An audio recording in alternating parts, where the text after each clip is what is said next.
Buenos días, vamos a dar comienzo. Primero que nada, bienvenidos a este primer debate nacional, debate político, titulado El debate, palabras que transforman. También sean bienvenidos a este estado de Querétaro. Queremos reconocerle a los participantes que hoy nos acompañan su enorme interés por estos temas que están presentes en esta agenda política de nuestro país.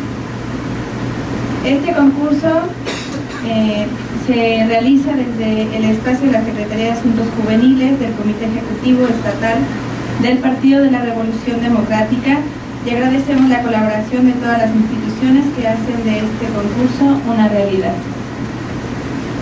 Quiero dar pie para presentar a nuestro honorable presidium que nos acompaña el día de hoy.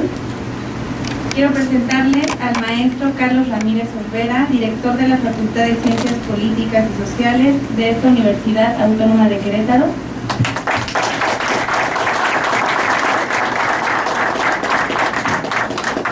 También nos acompaña el licenciado Gonzalo Bárcenas Reyes, secretario de Asuntos Juveniles del Comité Ejecutivo Estatal del Partido de la Revolución Democrática.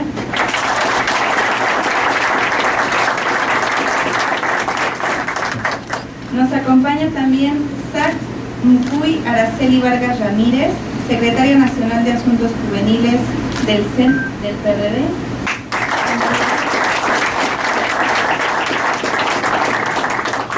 Contamos también con la presencia del licenciado José Vidal Uribe Concha, presidente del Consejo General del Instituto Electoral de Querétaro.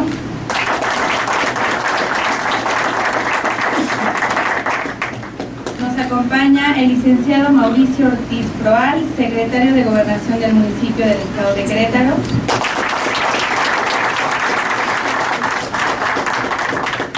Y por parte del Instituto Municipal de la Juventud y en representación de la directora Fernanda Pacheco Hernández, nos acompaña el licenciado Gustavo Mendoza Mejía.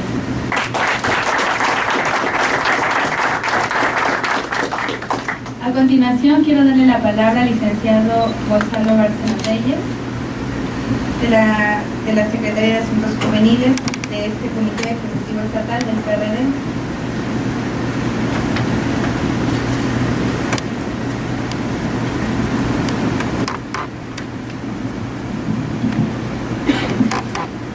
Buenos días a autoridades que nos acompañan y nos distinguen esta mañana con su puntual presencia. Muy satisfechos, estamos en el Partido de la Revolución Democrática, en la Secretaría de Asuntos Juveniles, por hoy poder recibir a talento joven proveniente de puntos distantes de la República y también pertenecientes a nuestro estado de Querétaro, nuestra geografía. Quisiera comenzar agradeciéndole a todas las autoridades que están aquí presentes, a las instituciones que han hecho posible que hoy podamos tener este concurso nacional de debate político titulado Palabras que Transforman. Agradecerle a la Universidad Autónoma de Querétaro porque nos acoja, por ser nuestra primera sede anfitriona de este concurso. Agradecerle a la Legislatura del Estado por el apoyo brindado también para poder realizar este concurso nacional de debate político. Agradecerle a las juventudes de izquierda, a la Secretaría Nacional de Asuntos Juveniles por su presencia, por su participación. Agradecerle al Instituto Municipal de la Juventud también por el apoyo brindado para poder llevar a cabo este evento. Agradecer también la presencia del secretario general de Gobernación, los distingues con tu presencia, licenciado Mauricio Ortiz Proal. Agradecerle también al licenciado José Vidal Uribe Concha, Instituto Electoral de Querétaro, los distingues con tu presencia. Maestro Carlos Ramírez, Sac Mcuy Araceli, licenciado Gustavo Mendoza Mejía, es un honor tenerlos en este estrado. El debate político como herramienta para transformar la realidad social. El debate político entendido como un ejercicio máximo del diálogo, máximo del ejercicio democrático, en el que hoy sin duda alguna la juventud hace falta como actor político pertinente. La juventud entendida como apropiación de estos espacios, los espacios de la palabra, pero no la palabra únicamente vacía o hueca, sino la palabra que tiene consecuencias en la historia, en la realidad política y social, y que hoy por hoy bien queda con el nombre de nuestro concurso, aspirar a esas palabras que transforman. Nos hemos dado cita aquí para poder discutir puntos esenciales de la agenda política que están hoy presentes. La juventud, me parece, tenemos que transitar en ese sentido para poder entender lo que pasa en nuestra realidad social. En este certamen nacional de debate político, nosotros como comité organizador, a partir de la Secretaría de Asuntos Juveniles, esa ha sido nuestra aspiración, contribuir en ese ideal de pluralidad, de cercanía, de poder generar estos proyectos que evidentemente le hablan a una parte militante del partido, pero que también están comprendidos y se tienen que entender como parte política de la vinculación ciudadana que queremos hacer. Para nuestro gran proyecto de vinculación ciudadana que tenemos pensado, es importante estar cercanos a la ciudadanía, es importante escuchar. En este sentido, quiero en un primer momento hablarles a los jóvenes militantes de nuestro Partido de la Revolución Democrática que hoy nos acompañan, decirles que es momento de hablar sobre el futuro de nuestro partido, que es momento de atrevernos a discutir sobre los grandes temas que hoy lo enmarcan y por supuesto proponer y mirar hacia adelante. A los compañeros de otros partidos políticos que también nos acompañan en este certamen nacional, agradecerles su presencia, también nos distingue sobremanera que puedan estar aquí con nosotros, y me parece que aquí en el Partido de la Revolución Democrática, a través de esta Secretaría de Asuntos Juveniles y a través de los jóvenes en Querétaro, podemos construir canales y puentes de diálogo pertinentes para poder generar proyectos conjuntos que beneficien a la ciudadanía. A los jóvenes en general, ciudadanos que hoy nos acompañan, mi más sincero reconocimiento por su preparación, por su esfuerzo. Con algunos he tenido la oportunidad de coincidir en certámenes de debate político a nivel nacional, a otros apenas los conozco, los voy reconociendo, pero estoy seguro que será un concurso de alta calidad. Estoy seguro que la participación ciudadana debe de ser un eje rector hoy por hoy de todas las acciones que emprendamos. En el Partido de la Revolución Democrática estamos trabajando en Querétaro por un cambio progresista, y de esta forma lo queremos ver de esta situación. Es progresista porque piensa en el futuro, es progresista porque incluye al ciudadano dentro del paradigma de la toma de decisiones, y por supuesto porque es capaz de vincular, dialogarse. El ejercicio del debate político también como un acto de respeto, tolerancia, pluralidad y sobre todo el máximo nivel de argumentación. Me parece que con estas palabras lo que pretendo es darles la bienvenida. Bienvenidos a Querétaro, están en su casa, nos llena de orgullo y honor que estén por aquí presentes con nosotros. Estamos a sus órdenes y esperamos cumplir las expectativas de este concurso nacional de debate político. Democracia ya, patria para todos. Muchas gracias.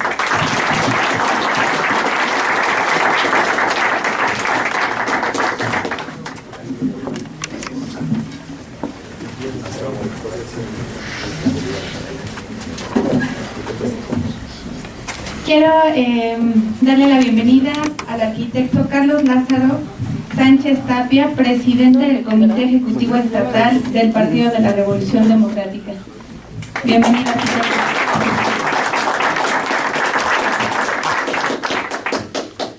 Ahora le cedo la palabra a Zach Macuy Araceli Vargas Ramírez.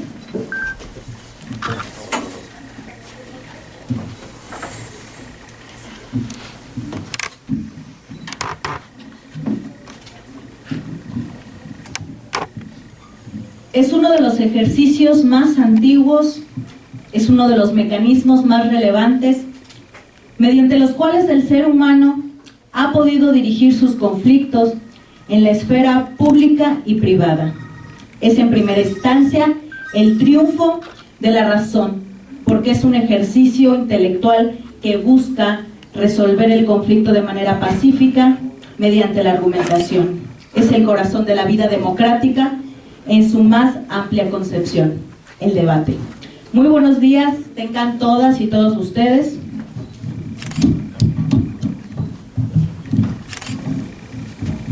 Honorable Presidium que nos acompaña, presidente, secretario del Instituto de la Juventud que nos acompaña, secretario de Gobierno, director de la Facultad de Ciencias Políticas de aquí de la universidad, que hoy nos abre las puertas a un partido político, a una secretaría que bien viene trabajando y abriendo espacios para el debate y para la juventud.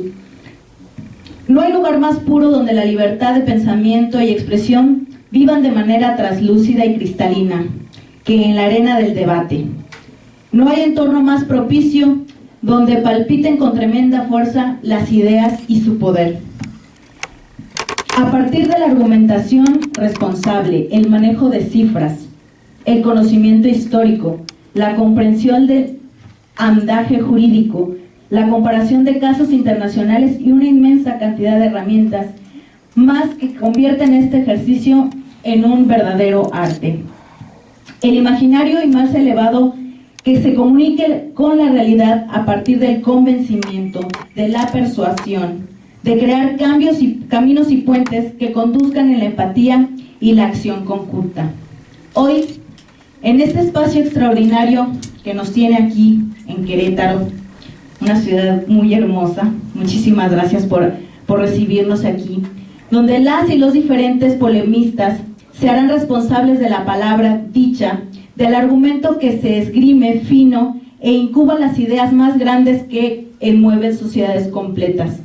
Aquí donde se revelan las y los grandes polemistas estadísticas que contagian de entusiasmo y el fe del porvenir más sobrio, que harán compartícipes de su visión al auditorio.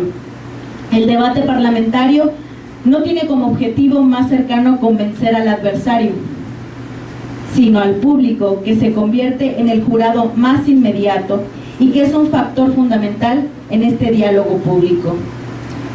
Quiero hacer una felicitación a nuestro secretario de Asuntos Juveniles del Comité Ejecutivo Estatal de Querétaro, a Gonzalo Bárcenas, por la iniciativa, por el entusiasmo que aquí en este comité deja ver. Por supuesto, también quiero agradecer en este momento a la universidad que abre las puertas a la juventud, que abre las puertas al debate, para que sea el debate, sea el diálogo el que encabece estos argumentos, estos esfuerzos para que la juventud se haga partícipe en la vida pública de nuestro país. Las juventudes de izquierda del PRD, las cuales hoy represento, tienen la certeza de que el único cambio es el diálogo, la convicción de que lo único que no es debatible es el silencio y las consecuencias negativas que viven dentro de él. No alzar la voz también es un argumento que siempre pierde ante la tiranía de quienes creen que ya todo está dicho y que nada debe cambiar. Y es precisamente el diálogo el que nos hace hoy estar en proceso electoral en 15 estados de la República, y los cuales las juventudes de izquierda somos partícipes muy activamente. Llevamos a cabo en el mes de abril, previo al proceso electoral, 2 decálogos que fueron un debate intenso con sociedad civil y que muchas aportaciones de otros jóvenes y de jóvenes de nuestro partido llevamos y lo concretamos en los 10 puntos importantes sobre acciones de gobierno, y lo llamamos decálogos de acciones de gobierno, que son propuestas en este momento de nuestros candidatos a presidentes municipales, síndicos y regidores. Y por otro lado, dimos el debate sobre acciones legislativas. Se convirtieron en 10 puntos y el decálogo de nuestras acciones legislativas, y que hoy, honrosamente, nuestros candidatos y candidatas llevan esas propuestas a las campañas electorales, pero por supuesto llevan el compromiso para que, ganando la contienda electoral, lleven a los congresos locales estas propuestas de izquierda, progresistas y indispensables para la sociedad de nuestros estados y a la sociedad mexicana. Les deseo el mayor de los éxitos a quienes participan en esta jornada. Al final del día, la competencia premiará a algunas y algunos, pero estoy convencida de que habremos triunfado todas y todos, porque el diálogo es siempre y será siempre, por sobre todas las cosas, el camino. Siempre en sí mismo será la victoria. Para concluir, quiero citar la frase de nuestra organización que nos hace ser en uno mismo al PRD y que también se refleja en sus juventudes: pluralidad en el pensamiento y unidad en la acción. Espero que esta filosofía que hemos hecho nuestra, el día de hoy ustedes puedan hacer la suya. Muchísimas gracias.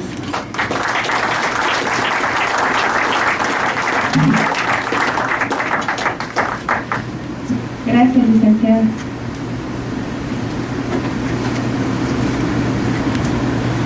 Ahora, por favor, el maestro Carlos Ramírez Olvera, director de esta Facultad de Ciencias Políticas y Sociales de nuestra Universidad Autónoma de Querétaro, nos dirigirá un mensaje. Muchas gracias. comparto varias sensaciones, varias ideas.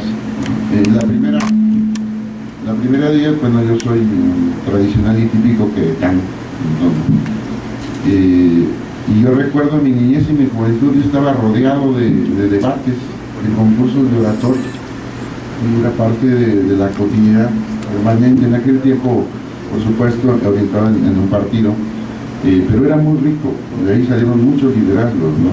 Pues me encanta que este primer debate se haga en Querétaro, es volver a reconstruir algo que es importante, en otro contexto, pero muy relevante, ¿no? Y la fascinación, como bien lo señalan, del rótulo, como convocan, las palabras que transforman, era una maravilla, era una delicia escuchar los discursos, escuchar los cambios de entonación, los argumentos, los gestos, te atrapaban, ¿no? Yo siempre dije que no iba a dedicar a nada de la política, y bueno, ya me estarán viendo, ¿no? Parte de eso tiene que ver esa reconstrucción, esa parte buena de la política, esa parte de poder convencer al otro, de transmitirle cosas, ¿no? Qué bueno, Gonzalo, te felicito por esta iniciativa, y más porque Gonzalo es, además de los que inició y empujó, igual que Fabián, primero Fabián diría yo, pero con mucha enjundia y tal vez de forma más intensa, Gonzalo, este tipo de eventos. Los dos egresados de esta facultad, lo cual nos sentimos muy orgullosos. En dónde estén, en qué partido, francamente es irrelevante. En mi caso como director, sino que hagan buen trabajo en cualquier partido. Ellos también me dijeron una opción partidaria, tenemos otros en otras opciones partidarias, y todas son gente, me parece, que quieren mucho su facultad y que la representan muy bien. Entonces yo te felicito, Gonzalo, en ese sentido, ¿no? Y la tercera que quiero compartir es cómo se pueden hacer cosas cuando no ponemos la parte dura de la ideología, incluso ideología en el buen sentido, ¿no? Como una aproximación a una realidad X, ¿no? Bueno, donde coopera el municipio, coopera la IQ, coopera la universidad. Claro, la iniciativa es de un partido, pero además no solo eso, los que van a participar son de distintas visiones partidarias.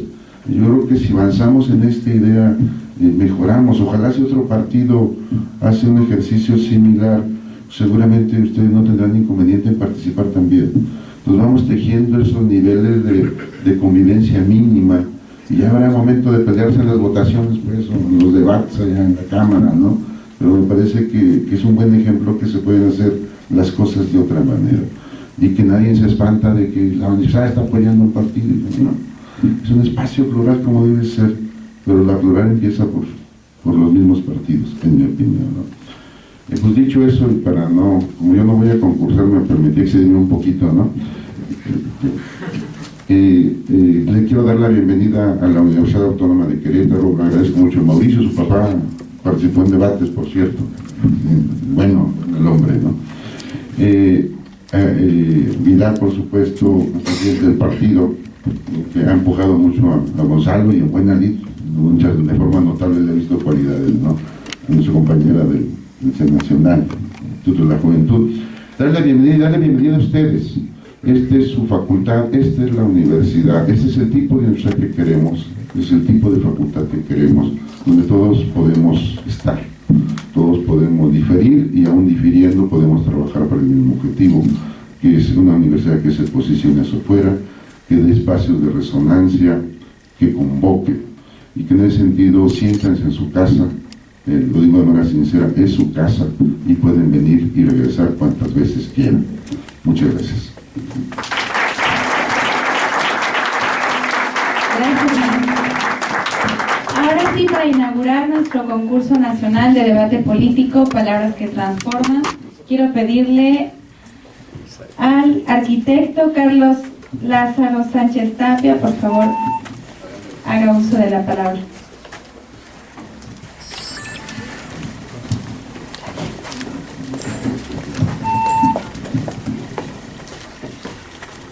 Bueno, antes de inaugurar, desde luego agradecer a las diversas autoridades que nos acompañan en este esfuerzo, efectivamente, que si bien es organizado por el PRD a través de la Secretaría de Asuntos Juveniles, como lo comentaba hoy el maestro, el director de la facultad, Nos parece muy importante efectivamente esta pluralidad y que en este caso el Instituto Electoral de Querétaro, acompañándonos ahorita José Vidal, quien es presidente del Consejo General del Instituto, participe activamente en acciones como esta. Evidentemente este instituto, que es de todos los ciudadanos, seamos del partido que seamos, esté activo también, representando efectivamente muchas actividades que están realizando. Agradezco desde luego al Instituto Electoral por apoyarnos en ese sentido. También desde luego la participación abierta del municipio de Querétaro a través de la Secretaría de la Juventud.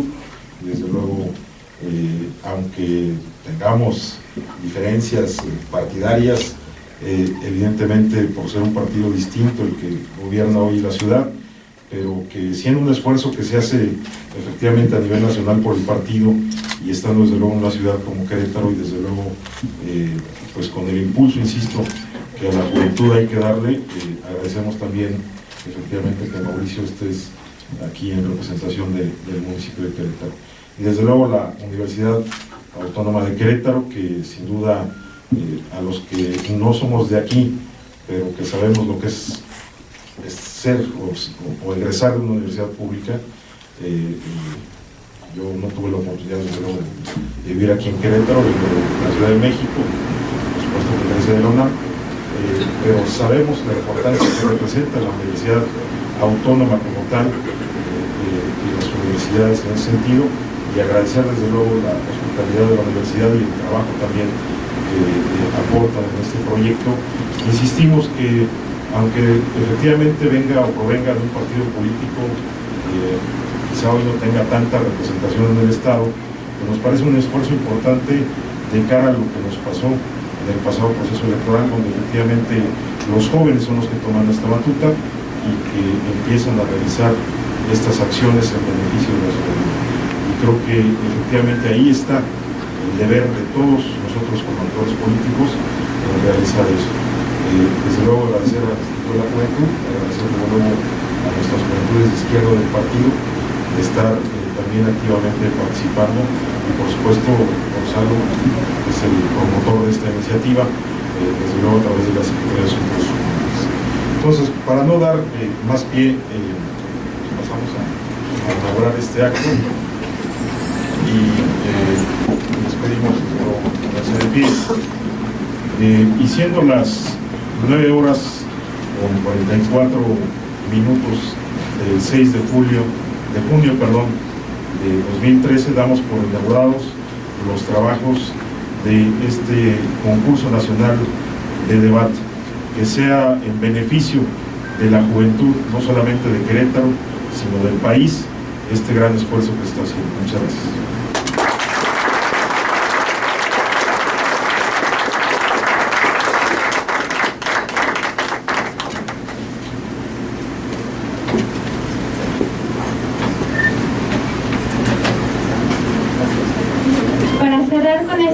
Inauguración, nos va a dirigir un mensaje en representación del municipio, el licenciado Mauricio, y también por parte del Instituto Electoral del Estado de Querétaro. Antes que nada, muchísimas gracias. Permítanme arrancar agradeciendo de manera muy sentida a la dirigencia estatal del Partido de la Revolución Democrática, presente aquí en la persona de Carlos Lázaro Sánchez, la invitación tan generosa que le hicieran al municipio de Querétaro. Agradecer también la presencia de la dirigente nacional de las juventudes del propio PRD.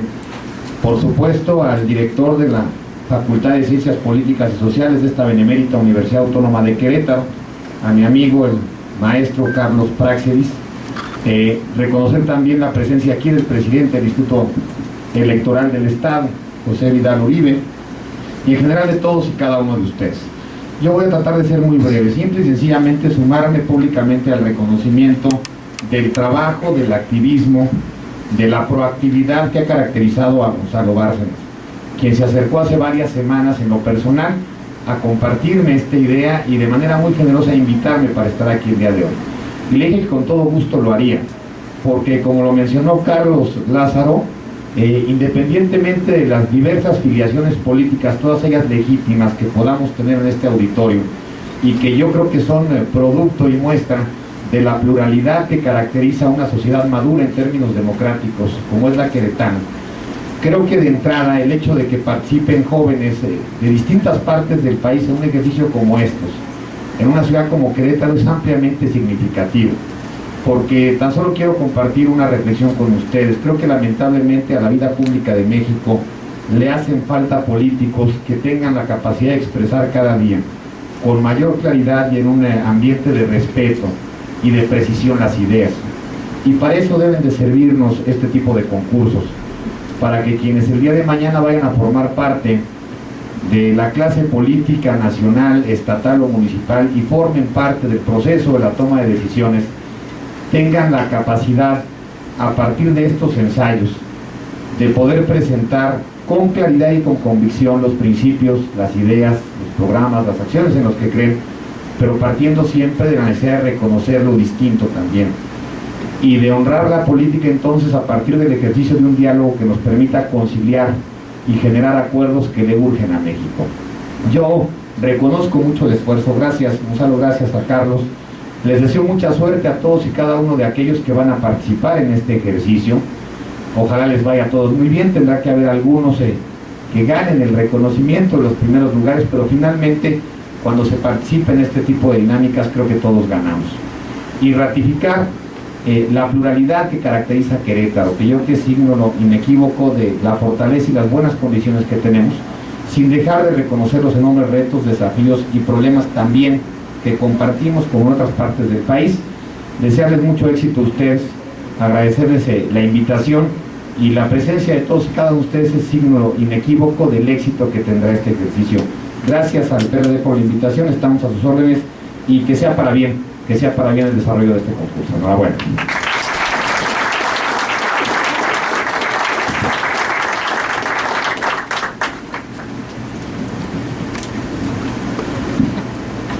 Buenos días. Gracias a los que hoy en este espacio compartimos, en especial a la Facultad de Ciencias Políticas y Sociales de la Universidad Autónoma de Querétaro, que nos recibe aquí en su casa y que nos permite tomar una posesión temporal de este espacio.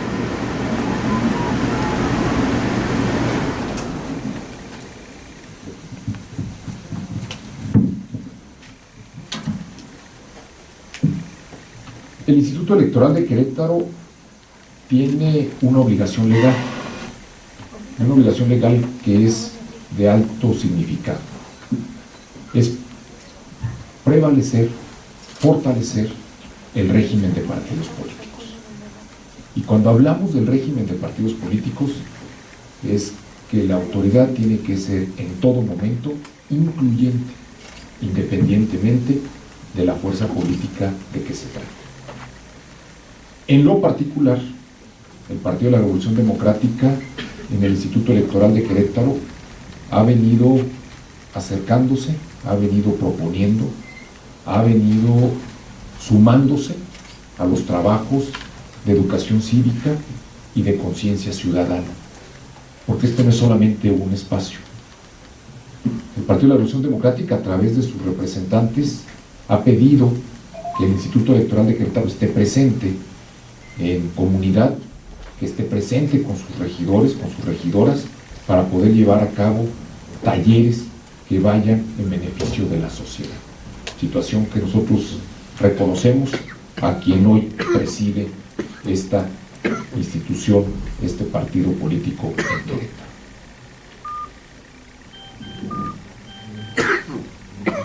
Cuando uno es joven, pasan por la cabeza demasiadas cosas, ideas, posturas, comportamientos e imitación de personalidades. Y esta es la etapa más importante en la que nos vamos creando nuestra propia personalidad, en la que vamos creando el futuro y en la que hoy que nos encontramos en una etapa de madurez, esperamos y tenemos el anhelo que los jóvenes tomen adecuadamente y con responsabilidad las riendas del municipio, del estado y del país. Muchos, sin excepción, han estado en estas aulas, independientemente de las facultades o de los lugares donde nos ubiquemos, y han pasado y han estado en ese espacio donde hoy se encuentran. Y hoy los tenemos con una responsabilidad administrativa, hoy los tenemos con una responsabilidad política. Y es lo que aspiramos a tener, políticos, como lo decía aquí Mauricio, políticos de altura, políticos de debate, políticos con conocimiento de causa, que cualquier tema que tiene que ser tratado en la tribuna de un congreso, en el cabildo de un ayuntamiento, en el despacho de un ejecutivo estatal o de un ejecutivo federal, se tenga la convicción del servicio y se tenga el conocimiento de lo que hay que hacer. Es penoso, es vergonzoso escuchar a veces los comentarios que se hacen sobre la administración pública de nuestro país. Y entonces decimos, ¿y quién está ahí? Es un buen momento, es una apertura del partido político de la Revolución Democrática a que se debata y a que escuchemos y veamos si hay ese talento y esas ganas de estar aquí presentes. Cierro mi comentario. En días pasados, cercanos allá al instituto, decía una persona: tengo que estar en un proceso de interactuar, de participar, porque hablar en público no es sencillo. Es cierto, ¿no? Yo en lo particular debo reconocer que al momento de hacer una exposición en un aula nos cuesta trabajo y empezamos a repetir lo que dice la diapositiva, y seguramente nuestros maestros nos decían o nos dicen: oiga, usted me está repitiendo lo que dice la diapositiva, no me dice más, ¿eh? Y estamos temblorosos y caminamos de un lado para otro y nos movemos las manos y no volteamos al público y nos tropezamos al frente.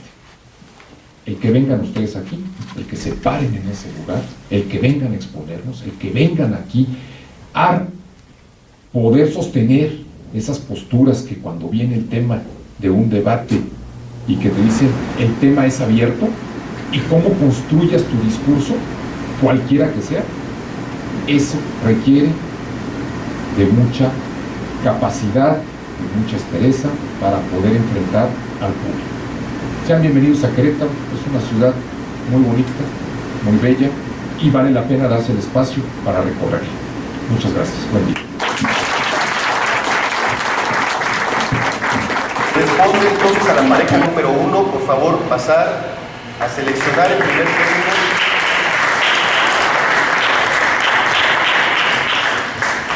Primer término, el tema a debatir.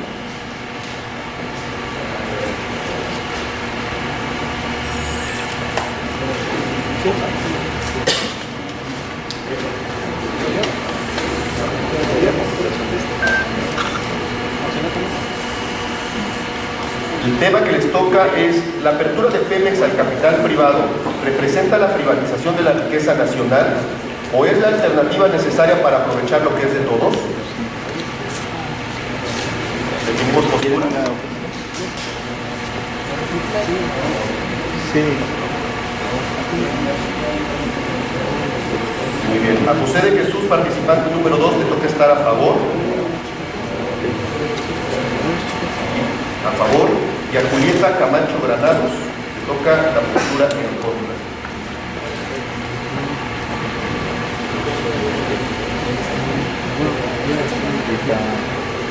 Por favor.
Bueno, antes que nada, quiero presentarme. Mi nombre es José de Jesús Carrillo Martínez. Quiero empezar con una frase de Voltaire. No podré estar de acuerdo con lo que tú dices, pero defenderé hasta la muerte tu derecho a decirlo. Terminando esto, quiero empezar con la apertura de Pemex al capital privado. ¿Representa una privatización de las riquezas nacionales o es la alternativa necesaria para aprovechar lo que es de todos? Como bien sabemos, Pemex es de México y no se busca la privatización. Simple y sencillamente se busca que se encuentre un capital externo, porque no es suficiente con el capital que se está proveyendo. No se puede privatizar porque lo que se busca es asegurar contratos de obra y prestaciones de servicios con empresas. Actualmente, el capital pasivo, calculado en 84.643.000 millones de pesos, es un déficit que tiene Pemex, lo cual no le permite avanzar. Así también lo que se busca es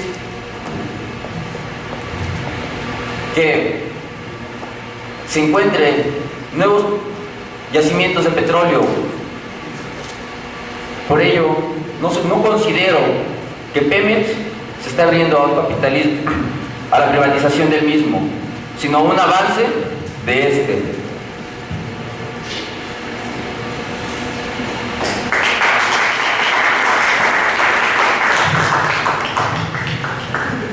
Con el permiso del jurado calificador que el día de hoy amablemente nos acompaña, estimados compañeros debatientes y público en general, buenos días a todos. Soy Julieta Camacho Granados y en esta ocasión es un honor para mí presentarme ante mi compañero debatiente para discutir el tema de la privatización de Pemex en México.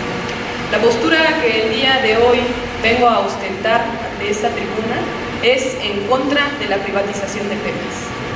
A continuación, expondré las razones y mis argumentos por las cuales mi postura es negativa en relación con la apertura de capital privado hacia esta paraestatal y empresa que representa gran parte de los ingresos de nuestro país. Pemex tiene una historia importante y una historia que, si bien reviste cierto nacionalismo, también es cierto que tiene una gran importancia histórica, en razón de que en 1938 el entonces presidente Lázaro Cárdenas tuvo a bien quitar de las manos extranjeras el capital a manos de Pemex y la explotación del petróleo. Esto debido a que el petróleo mexicano se encontraba siendo explotado y sus yacimientos eran explotados por manos extranjeras. Sin embargo, todo este capital que generaba petróleos mexicanos no se veía reflejado en las condiciones ni en la satisfacción de las necesidades más urgentes que en ese momento requería nuestro país. Es por ello que el 18 de marzo el presidente Lázaro Cárdenas expropió el petróleo mexicano a efecto de que se pudiera tener mayores rendimientos dentro de la economía nacional y ésta pudiera rendir frutos para el desarrollo de México. En este sentido, debo señalar también que el artículo 27 de la Constitución Política de los Estados Unidos Mexicanos establece que la nación tiene la preponderancia sobre la explotación de tierras y aguas nacionales, así como de los recursos, lo cual incluye, por supuesto, el petróleo.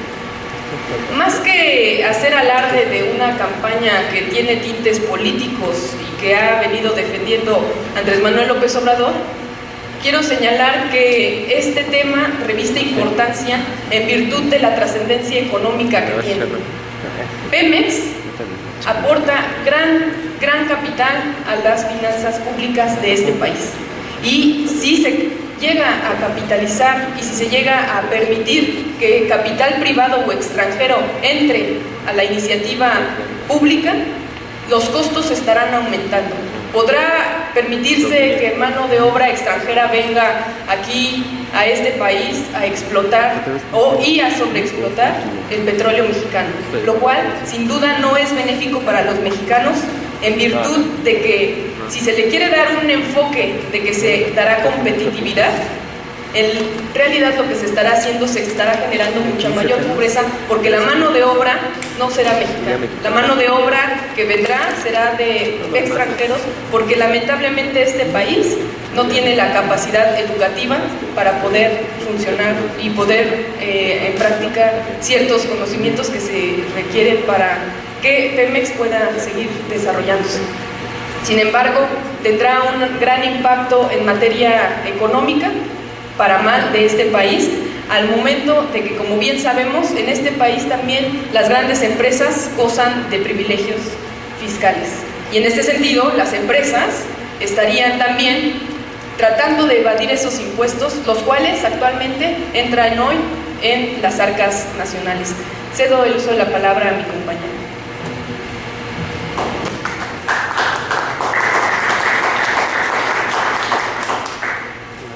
Bueno, por referente a lo que mencionabas, de que en la Constitución, en el artículo 27, dice que las aguas, la explotación de todo recurso natural en México es del país, estoy de acuerdo. Por lo tanto, no podría darse la privatización del Pemex. Ese es uno de los más grandes candados que tiene esta privatización. En segundo lugar, México no cuenta con los recursos necesarios para poder dar la exploración, para refinar los combustibles de estos medios, de estas sustancias que contienen. Esto hace que nos retrasemos y tengamos que vender nuestros productos a otros países como nuestro país vecino, Estados Unidos, el cual refina nuestra gasolina y nos la vende más cara. La compañera dice que esto hará que seamos más pobres. Yo no lo creo, porque si refinamos el combustible en México, la gasolina bajará, porque ya no tendremos que comprarle a otro país este insumo que es de primera necesidad. ¿Por qué? Porque si no existe gasolina y la gasolina sube, todos los demás productos suben. Por ello, Pemex requiere capital privado para aumentar su capacidad. Esta legislación se debe de dar con ciertos candados, efectivamente, sobre el hecho de quién va a trabajar en Pemex. Actualmente Pemex, para entrar a trabajar, es un completo y total monopolio. No puede entrar cualquier persona a trabajar, solamente pueden entrar trabajadores que sean hijos de gente sindicalizada. Entonces, ¿cómo podemos decir que solamente esas personas pueden trabajar ahí? Se crea un monopolio total. Con el capital externo, las personas que vengan a invertir su dinero en Pemex no permitirán esas cosas. Quedará gente capacitada para ejercer este trabajo, no porque sea alguien familiar y ya adquiera un puesto ahí. Sería todo.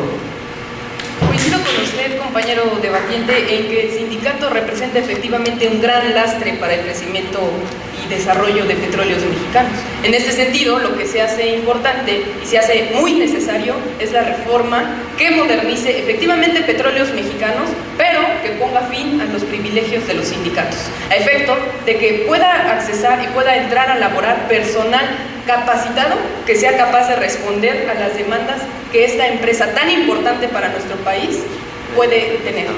Quiero señalar 3 aspectos para oponerme rotundamente a la privatización e incluso inyección, como usted le llama, de capital privado a esta empresa. En primer lugar, el artículo 28 constitucional señala y prohíbe los monopolios en este país. ¿Qué estaría pasando si entra capital privado a Pemex?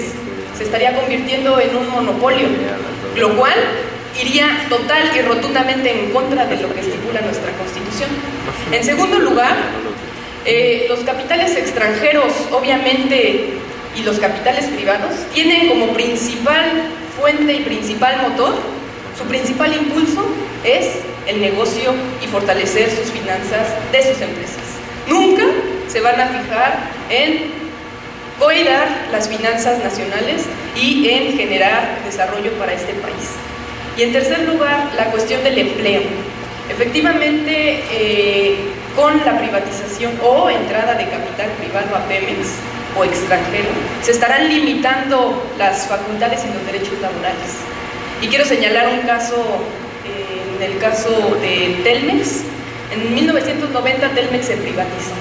Pasó a ser una empresa de capital estatal a ser una empresa de capital privado, cuyo actual accionista y principal accionista es Carlos Slim. Carlos Slim, obviamente, cuida los intereses de su empresa y los intereses personales. Nunca se ha procurado por los intereses de la nación. Y en ese sentido quiero señalar que a partir de 1990 las tarifas efectivamente se incrementaron del teléfono. Que a partir de 1990 la garantía laboral de los trabajadores se vio minimizada, porque actualmente contratan por outsourcing, algo que no les da garantía y ninguna estabilidad laboral a los empleados de esta empresa, que también es muy importante por tratarse de un sector de telecomunicaciones. Y por otra parte, quiero señalar que actualmente los ingresos de teléfonos nacionales, a manera de ejemplo, es de 9,000 millones de pesos, de dólares. En ese sentido, ¿cuántos impuestos llega a pagar y qué porcentaje de esta cantidad que recauda de ingresos se van al fisco? Muy poco, precisamente porque existen estos privilegios fiscales que impiden y benefician a las empresas privadas. Y asimismo quiero señalar que Carlos Slim, como dueño de este sector importante y fundamental, es considerado uno de los hombres más ricos y poderosos del mundo. ¿Y cómo puede existir este hombre en este país cuando todavía en México tenemos más de 200 municipios que viven en pobreza extrema? Cuando tenemos todavía más de 28 millones de mexicanos que no tienen una seguridad alimentaria. Y cuando tenemos más de 50 millones de mexicanos que viven en condiciones de pobreza. ¿Cómo es posible que Telmex haya sido un potencial para que esta desigualdad se siga fomentando en este país? Y es por ello que digo no a la privatización o a la inyección de capital privado en esta paraestatal, por todas las condiciones de desigualdad que se generarán. Cedo la palabra.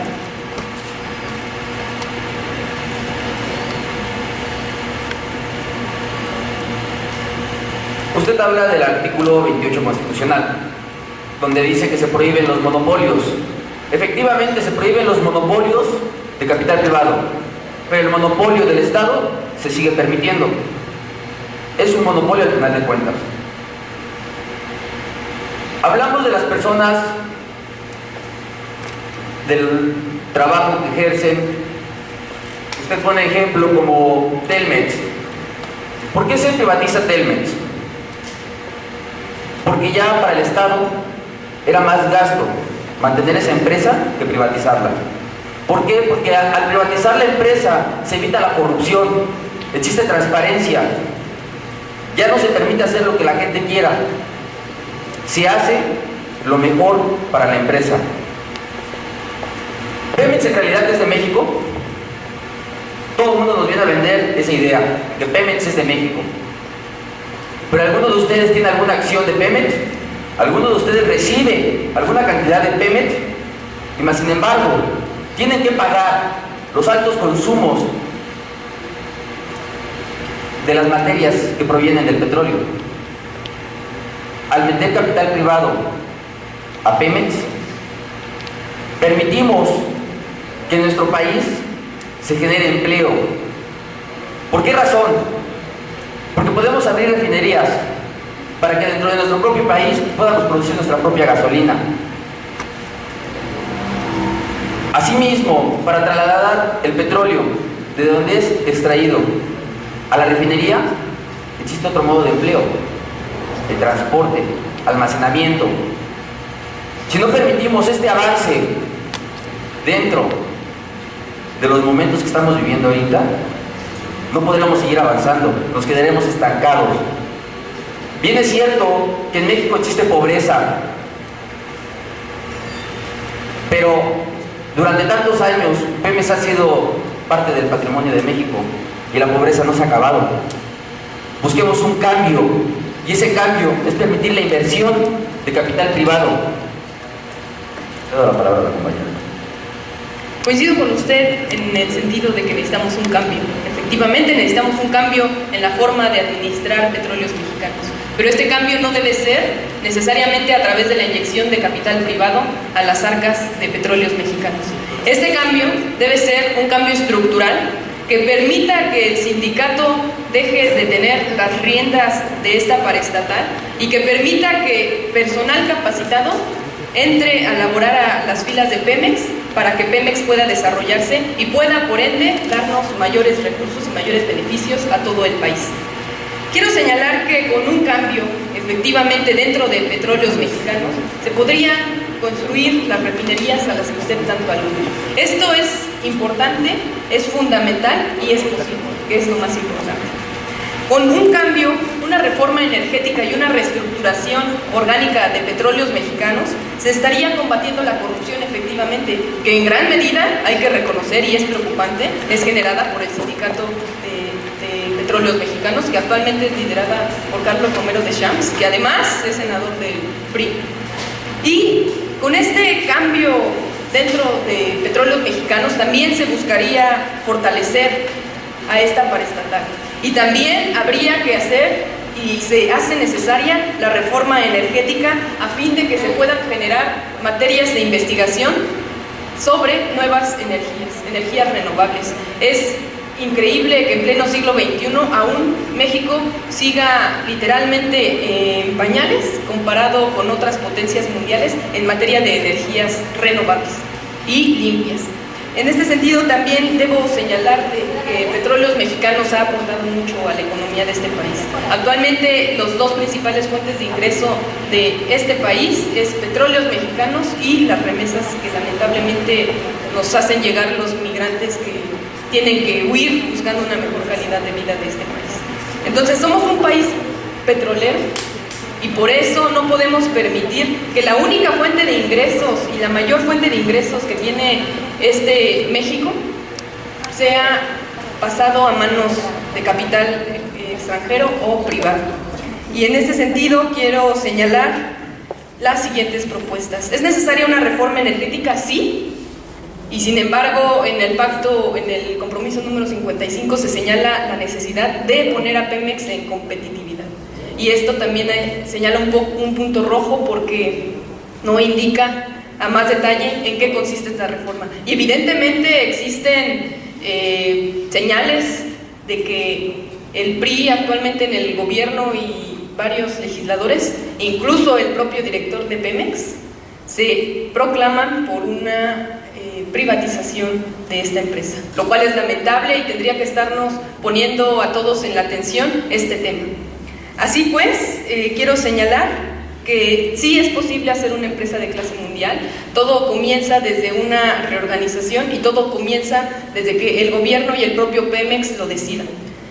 En ese sentido, las propuestas que le formulo y que quiero exponer ante este auditorio es sí una reforma energética y también una reforma fiscal que permita que todos los ingresos sean canalizados de manera adecuada a efecto de que México pueda gozar de mejores capacidades y pueda desarrollarse con plena potencialidad. Muchas gracias. Ok, a continuación debatirá en el tema el acceso al Internet como derecho humano garantiza mayores oportunidades de desarrollo. Y tenemos a Cristos Francis Monroy, y a Ángel de Jesús Herrera Águila. Postura a favor, inicia. Adelante. Hola, ¿qué tal? Muy buenas tardes, buenos días al jurado, al público. Fíjate que el derecho a Internet es ayuda en cuanto al desarrollo de México. Sí, efectivamente sí ayuda porque trae muchos beneficios en cuanto a empleo, beneficios en cuanto a tecnología, beneficios en cuanto a publicidad.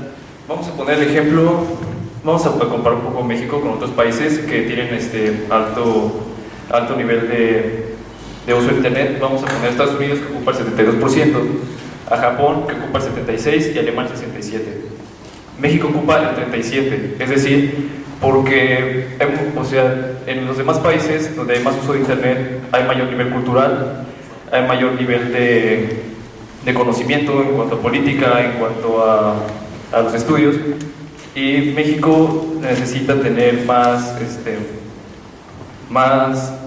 libertad en cuanto al derecho de Internet. Es por eso que es bueno que en México sea hasta un derecho que todos los mexicanos podamos proveer de Internet.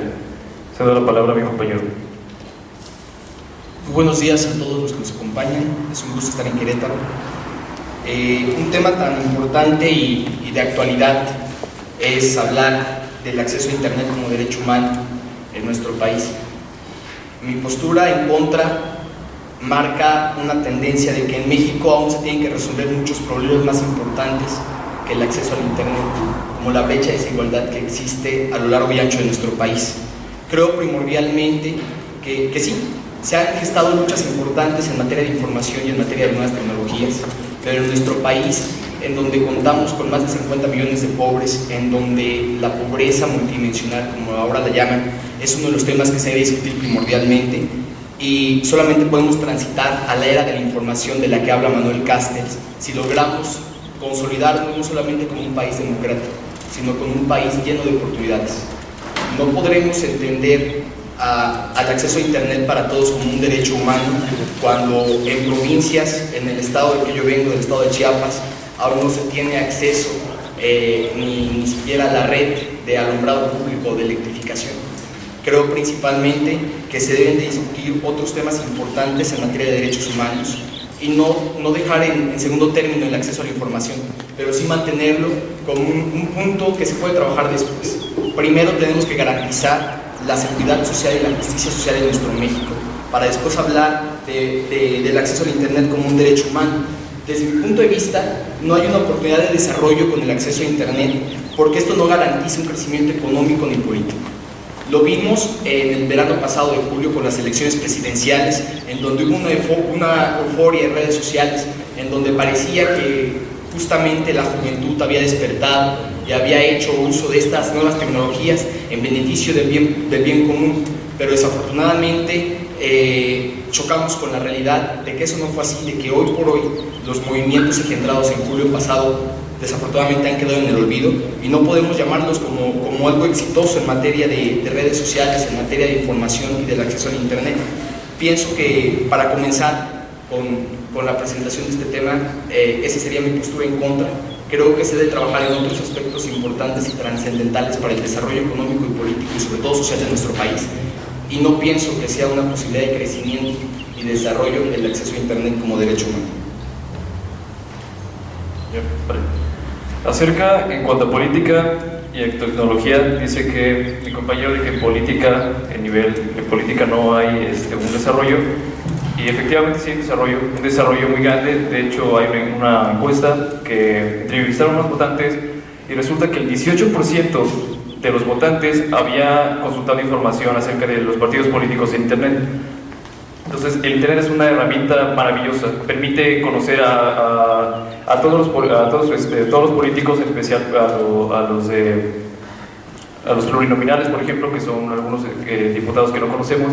Entonces, esto nos da la oportunidad de conocer a los partidos políticos, el historial político de cada uno de los partidos, y esto es un beneficio para los que estamos votando, porque con el Internet sabemos a quién estamos votando por la información que hemos recogido en Internet.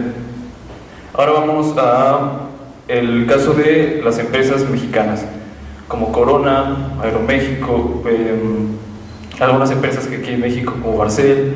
Todas esas empresas se anuncian en Internet. De hecho, el 93% de los vendedores de grandes empresas se publican más en Internet. Entonces, esto lo que permite es que cuando se anuncian en publicidad en Internet, lo que pasa es que sube el nivel de trabajo, y en cuanto a eso sube el nivel de empleos.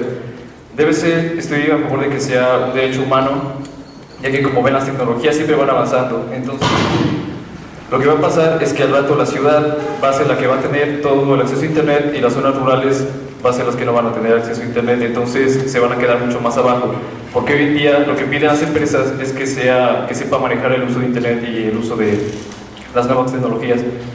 Ahora, si como un derecho humano garantiza de que todas las personas, o casi todas las personas, en su mayoría van a saber ocupar el internet, y esto va a traer beneficios tecnológicos, tanto de empleo. Quisiera recalcar una cifra importante, que en nuestro país 40.9 millones de mexicanos usan el internet y como herramienta para múltiples cosas, como mencionabas. Pienso que estamos dejando de lado lo importante y la esencia del tema, que es la población en general.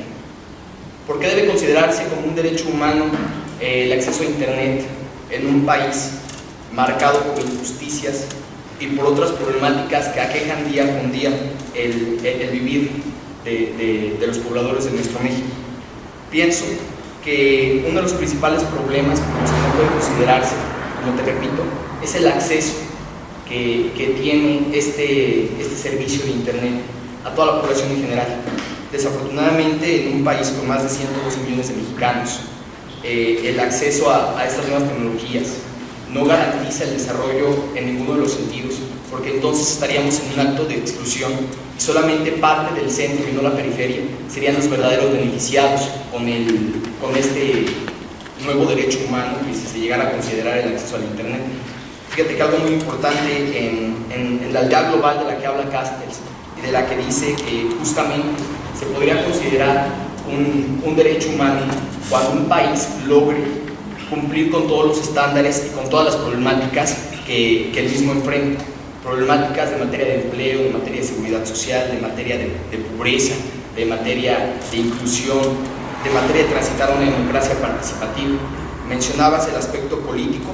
Yo pienso que en materia de información, en materia de acceso al internet, en la política sí ha sido importante, pero no ha sido trascendental y no ha tenido un impacto de desarrollo, un impacto positivo en la toma de decisiones por parte del electorado mexicano, que si sirve como una herramienta de información, claro que lo es, pero yo no pienso que tenga hoy por hoy la capacidad de convertirse en un instrumento de oportunidad de desarrollo, porque yo creo que las oportunidades de desarrollo en materia social vienen de la mano con el empleo, vienen de la mano con la seguridad social, vienen de la mano con una justicia que emane de la paz y no de la violencia, y tenemos aquí en nuestro país que trabajar en esa materia, en ese sentido, y dejar en segundo término el acceso al internet como derecho humano. Primeramente, garantizar las garantías y los derechos humanos de todos los ciudadanos y de todos los mexicanos, y que en este país no existan atropellos en contra de los legítimos derechos y de las legítimas obligaciones de los mexicanos. Solamente así podremos entonces hablar del acceso al internet como una herramienta de desarrollo y de crecimiento para nuestro país. Sí es muy importante a nivel mundial. Desafortunadamente leía ayer por la mañana cifras de la OCDE sacó un programa nuevo de medir la calidad de tu país, y desafortunadamente estábamos en penúltimo lugar, solamente por arriba de Turquía y otros países del Cono Sur como Brasil y Chile, avanzando en todos los sentidos, en educación, en seguridad, en desarrollo, en crecimiento. Entonces, no podemos, como México, hablando del caso mexicano, tener en cuenta el acceso al internet como derecho humano cuando no se han completado otras necesidades de la población. Pienso que a futuro se podría considerar como una herramienta y como una oportunidad de crecimiento económico, social y político, pero hoy por hoy en este país no lo podemos considerar así. Pues hoy en día todas las tecnologías van cambiando, entonces es un derecho, sí, es un derecho muy importante, porque como ya habías comentado, que a nivel mundial México se está quedando atrás. Entonces, nada más el 75% de la población que es hoy en México, solo esos tienen acceso a internet. Entonces, estoy de acuerdo con que hayan implementado el uso de internet como derechos humanos, ya que, como tú habías mencionado, que hay lugares en donde no tienen drenaje, que no tienen todos esos servicios, que puedan tener un servicio de internet, que puedan documentarse, que puedan conocer a sus partidos políticos, que puedan aprender en caso de educación, que puedan ser autodidactas, ya que es un material muy importante, ya que no siempre disponen de esos lugares de recursos como son libros o educación. pues Internet es una herramienta maravillosa y que debería estar en todas las esquinas del país. Debe ser un derecho humano, tanto un derecho humano para que todos puedan proveer del Internet, para que todos puedan conocer a sus partidos políticos, para que todos puedan avanzar de manera autodidacta en caso de que no dependan de alguna educación, y para los vendedores, para que puedan publicarse en Internet, ya que la mayoría de las empresas se publica más en Internet que como son en televisión, como son en espectaculares. Entonces, ahora Internet está siendo una parte muy importante de México y de todo el mundo, porque va avanzando. No nos podemos quedar atrás y dejar que las personas que tienen bajos recursos se queden más atrás. Debe ser tanto un derecho humano que pueda llegar a todos los lugares de México para que todos podamos proveer Internet y podamos tener mayores beneficios en cuanto a esta herramienta. Yo pienso que la pregunta perenne y lógica de este debate se centraría en cómo resolver las necesidades de aquellos que no tienen acceso a un sistema eléctrico, por lo menos. Este derecho de nueva generación, como es llamado el acceso al Internet, viene revestido primero de otros derechos humanos y fundamentales como pobladores y como ciudadanos del mundo. Solamente cuando un país logra transitar por esa avenida pavimentada de reconocimiento a los derechos humanos en su totalidad, pienso que se puede hablar de estos derechos humanos de nueva generación, como es el acceso al Internet. Yo propondría en esta mi última participación que tenemos primero, como mexicanos, tomar en cuenta que se debe trabajar en otros sentidos, en otras materias y en otro accionar social para poder transitar y para poder tener en cuenta el acceso al Internet como un derecho humano. Garantizar la seguridad social, la justicia social, la inclusión, eliminar todos los estragos que traigan consigo esa brecha de desigualdad que existe en nuestro México. También creo que primero tenemos que garantizar una educación de calidad para que las nuevas generaciones que vienen atrás de nosotros tengan la oportunidad de hacer uso efectivo y congruente de las redes sociales, de todo lo que tenga que ver con el acceso al Internet. Mencionabas acertadamente en materia de comercio, que ha sido una herramienta favorable, pero déjame decirte que el grueso de la población no son dueños de esas empresas. Pienso que para detonar un desarrollo económico, social y político en este país y en los países de América Latina que aún no pueden ser catalogados como grandes potencias mundiales, primero se debe garantizar la estabilidad de una vida mejor. Y eso solamente lo logramos construyendo vías de acceso a un empleo, vías de acceso a derechos fundamentales que nuestra misma Carta Magna nos proporciona. Solamente así podremos hablar en un futuro del acceso al Internet como un derecho humano, como un derecho fundamental, pero no podemos compararnos con los países del primer mundo, porque esos países del primer mundo ya han resuelto sus necesidades políticas, sociales y económicas. Ellos ya pueden, con una taza de té, tomar la decisión de garantizar el acceso al Internet como un derecho humano fundamental. Hoy en nuestro país, yo pienso desde mi punto de vista que no debe ser considerado un derecho humano, porque la posibilidad de crecimiento y desarrollo en nuestro México tiene que ir de la mano con otras reformas trascendentales, con motivación del pleno ejercicio de los derechos humanos, el reconocimiento y la cero violación a todas las injusticias que existen en nuestro país. Gracias, señor. Los últimos 10 años, dado a lo que se conoce como lo que fue la guerra con el narcotráfico del sexenio pasado, me obliga en este momento, por la mecánica del debate, a estar a favor de las drogas como combate a la delincuencia en nuestro país. Si bien es cierto que México, a diferencia de otros contextos internacionales, ha mostrado en los últimos años una legislación un poco más mesurada, en donde hemos abordado únicamente este problema desde la perspectiva de un ataque delincuencial y no tanto de un problema de salud pública como debiera de ser abordado. Estoy a favor de la legalización de las drogas porque este panorama nos obliga a ir desde la legislación de salud a los diferentes tipos de consumo, nos obliga también a atacar la perspectiva desde ámbitos culturales propiamente que integran la diversidad de nuestro país. Y otro punto muy importante que tocaré es atacarlo desde la perspectiva económica, cómo las drogas, no solo en México, sino en el mundo, representan las más altas cantidades redituables en los negocios. Entonces, de esta manera iniciaré diciendo que de acuerdo a un problema de salud pública, debe legalizarse las drogas en México. Cuando se inició la guerra contra el narcotráfico, uno de los argumentos que en ese entonces el presidente de la República, Felipe Calderón, estableció es que en México era uno de los países con mayor consumo de drogas y de sustancias prohibidas en México.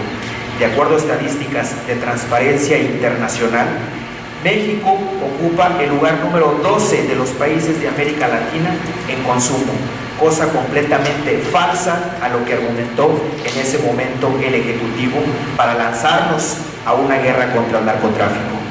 De esta manera, la legalización de las drogas en México como problema de salud pública no representa un incentivo, como muchos críticos manifiestan, a consumir las drogas en los jóvenes estando una vez legalizadas. La segunda parte que quiero mencionar en mi postura tiene que ver completamente con las cuestiones económicas que representa un mercado negro, que representa un narcomenudeo y lo que representa los negocios de las transnacionales, no solo en los cárteles de la droga, sobre todo por el poder que estos estaban teniendo sobre el Ejecutivo, un poder que rebasa la legalización de las drogas porque se atacaría paralelamente una estructura que camina en línea de narcomenudeo, de guerras y de muertos, a favor de la legalización de las drogas.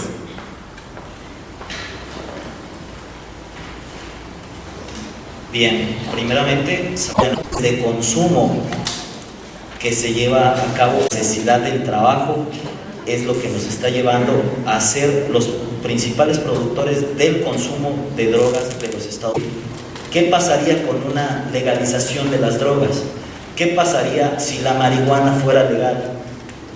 El mexicano no se mide, hablando generalmente, el mexicano no se mide, no tiene esa capacidad. Tendríamos un problema todavía mucho mayor. Y hablando de drogas blandas, porque si bien sabemos que existen drogas blandas, existen drogas duras, lo cual ningún país en el mundo ha estado acorde para legalizar. Bueno, tomando el argumento de mi compañero, menciona la idiosincrasia, donde los mexicanos no tenemos límites de consumo, entonces no hay que legalizar porque los mexicanos no tenemos conciencia, de acuerdo a lo que él manifiesta. Si esa es la perspectiva, vámonos a otros problemas. Entonces, si no tenemos conciencia los mexicanos, ¿cómo vamos a atacar nuestra problemática real? En contra de que no tenemos conciencia, compañero. Hablas de los más de 3,000 metros de frontera que tenemos con Estados Unidos. Entonces, ¿aplicaría aquella máxima de pobre México, tan lejos de Dios y tan cerca de Estados Unidos? Realmente son cuestiones ideológicas y de posturas en donde únicamente siempre nos hemos visualizado que tenemos una forma no consciente de hacer las cosas como mexicanos, que porque somos los vecinos de Estados Unidos siempre tenemos que estar supeditados al tipo de políticas que ellos manejan. Completamente falso. Vuelvo a estar a favor de la legalización de las drogas porque, como lo manejé desde un principio, se trata de un problema de salud pública. De salud pública. En salud pública se tendrá que atacar lo que el compañero dice. ¿Cuál es la perspectiva? ¿Por qué los jóvenes consumen? ¿Por qué en este México tan diverso, en el sur, no se consume lo que se consume en el norte de drogas? ¿Por qué en el centro de nuestro país, lo que es el Distrito Federal propiamente, tiene los índices de consumo más altos de drogas, de acuerdo a la Encuesta Nacional de Adicciones 2012, más alto, a diferencia de las fronteras, tomando en cuenta lo que tú mencionas de los kilómetros de frontera? Entonces, es necesario legalizar de las drogas desde una perspectiva de salud pública. Otro punto que el compañero menciona es las grandes cantidades que se reciben de este mercado. ¿Ese dinero se queda en México? ¿Ese dinero es lícito? ¿Ese dinero fomenta la economía nacional? Son muchas las interrogantes, y tendríamos que delimitar el problema de la legalización de las drogas en diferentes vertientes. Yo, como lo hice desde algún principio, estando a favor, delimito desde la problemática de salud pública, desde la problemática del combate a las grandes corporaciones delincuenciales en México, que es por medio de estructuras y de inteligencia financiera, y propiamente atacando otras estructuras de inteligencia propias para nuestro país. Si mi compañero dice entonces que los mexicanos no tenemos conciencia para medirnos y para tomar estas sustancias, yo le pregunto entonces, ¿cómo vamos a decidir propiamente en cada uno de nosotros si no tenemos conciencia? Si no tengo conciencia, ¿qué hago? ¿Me dejo llevar? ¿Que decidan por mí? ¿Que me impongan una legislación? ¿Qué hago? Perfecto. Primero, sí, estás en lo correcto, como decía Porfirio Díaz. Pobre de México, tan lejos de Dios y tan cerca de los Estados Unidos. Hablas también de atacar las estructuras financieras de los cárteles. Si bien el Ejecutivo hace un año tuvo a bien atacar financieramente a otro cártel legal como el sindicato de los maestros, no tiene a bien atacar financieramente a todos los demás sindicatos que también corrompen a los mexicanos. Entonces, ¿cómo podemos pensar que si no puede hacer el federal ese tipo de ataque coyuntural a personas que sí lo puede hacer a los narcos, cómo piensas poderlo hacer? ¿Acaso le vamos a pedir permiso al Chapo o al Z40? No, eso no está dentro de las capacidades del federal, por lo menos no hoy en día. La conciencia, sí, estamos superditados a la conciencia. ¿Conoces algún compañero, amigo, familiar, pariente que consuma drogas? Yo sí los conozco. Afortunadamente yo no consumo, pero sí sé que chavos desde los 14, 15 años que han consumido drogas, siguen consumiéndolas y pasan de las drogas blandas a las drogas fuertes. Pasan de fumarse un churro a darse un lineazo de coca, hablando de fea manera, por así decirlo. Y después pasan con la piedra, pasan con el crack, pasan con los ajos, pasan con demás drogas que no pueden controlar, que destruyen su vida y que los hacen entrar a las redes del narcotráfico. Ahora, sí, salud pública debería de hacerse cargo de este tipo de cuestión, pero no se puede, seamos sinceros. ¿Qué resultado ha tenido la Secretaría de Salud Pública en cuanto al consumo del alcohol? Y lo vuelvo a reiterar, ¿cuántos de aquí tomamos alcohol? ¿Cuántos de aquí fumamos?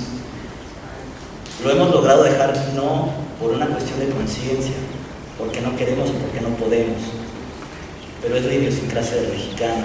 No se puede hacer eso. México no está apto aún para realizar esta legalización de las drogas. Ahora, yo propondría primero cancelar la iniciativa Mérida. ¿Por qué? Porque lo único que nos ha traído son problemas. Porque si bien hay apoyo financiero y si bien hay apoyo de armamento y de equipos aeronáuticos, de tácticas, de inteligencia, lo único que nos ha traído son el Fast and Furious, y no estoy hablando de la película, y el Fast and Furious 2, porque fueron 2, ¿no? Ahora,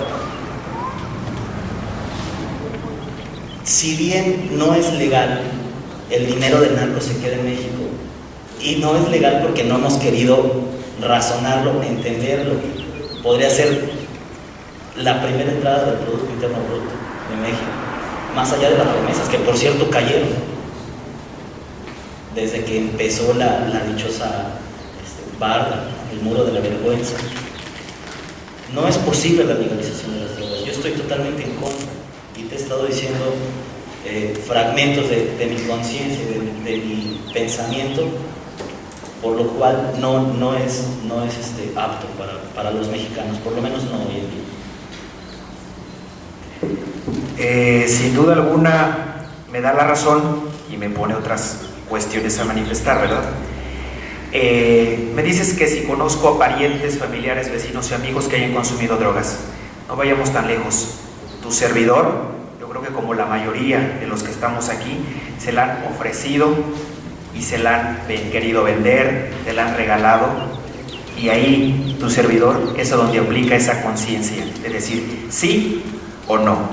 Nos lleva otro paradigma, obviamente, que nuestro país, con 31 estados, con 31 entidades federativas y un distrito federal, somos tan diversos que las formas de pensar del sur con el norte son diferentes, como te lo dije.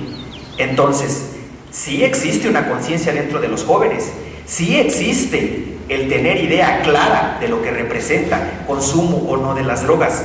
Tal es esa conciencia que el 4.5% de los consumidores, según la encuesta nacional de adicciones, son consumidores sociales, que no la hacen porque no tienen conciencia, la hacen por gusto, en el antro, en la calle, con los amigos, y tienen conciencia de los peligros que representan. Entonces sí hay una conciencia. Me dices que la federación no tiene la capacidad de investigar y atacar las redes financieras del narcotráfico. ¿Cómo lo hizo con el sindicato? ¿Quién regula entonces los sistemas financieros en México? ¿No el Ejecutivo? Todos sabemos que sí. O sea, ellos saben si un peso se gasta, de dónde viene, a dónde se fue, con completa inteligencia financiera.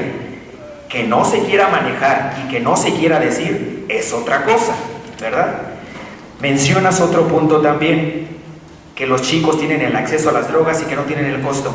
Hablamos también de una cuestión de clases dentro del consumo de drogas. Vayámonos a costos. ¿Cuánto cuesta una grapa? ¿Cuánto cuesta una tacha en el mercado común y corriente en los antros? 100 pesos. 100 pesos. Vayámonos a mi estado, a Guerrero, a Chiapas y a Oaxaca. Pregúntale a un joven si quiere drogarse con esos 100 pesos o prefiere comer. Es conciencia. Tenemos conciencia. Entonces, tenemos que ir delimitando estos aspectos, y sí estoy de acuerdo a las drogas, porque en algo que creo que no sé si no me has entendido. Cuando yo hablo de salud pública, no quiere decir que la Secretaría de Salud Pública va a atender y resolver el problema. Hablar de salud pública es hablar de un contexto de políticas públicas diseñadas por un ejecutivo, que las maneje Sedesol, salud y todo. Esa ya es la integración y operatividad de esas políticas. No quiere decir salud pública que la va a manejar la Secretaría de Salud Pública.